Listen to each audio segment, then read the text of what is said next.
Thank you for the invitation. So I'm going to talk about trade, which Vicky just touched on. Trade is this enormously powerful driver of global prosperity and innovation, but the UK government have not figured out a way to harness it, harness that power so it supports the transition to sustainable agriculture. In fact, they are making things worse. What a massive waste.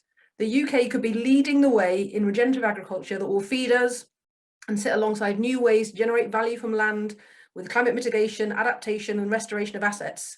And the new trade agenda is actually about how we address a transition to a green economy when countries are moving at different speeds and some aren't moving at all. The thinking on this is happening in industrial goods. There's lots of conversations around carbon border adjustments to act on imports from countries who've got low or no carbon taxes at home. And for fishing, the US are ensuring all its imports are from fisheries that have got comparable levels of protection for seals and dolphins as they require in the US. But there is a big gap on thinking about trade in agricultural goods. We have no environmental criteria for farming. None. Nothing. Core standards is the answer here.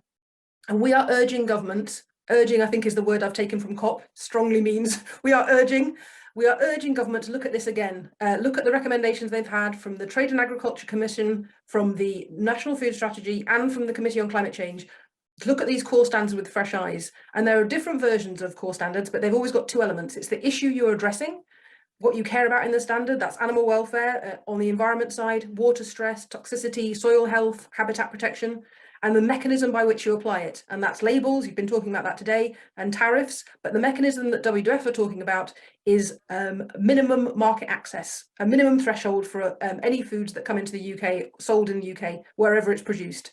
And importantly, we have time to do this. So the minimum thresholds will be agreed in UK law, not in a trade deal. We don't have to negotiate with anybody else. We set them ourselves, and that will be on the political plate, I guarantee you, next year.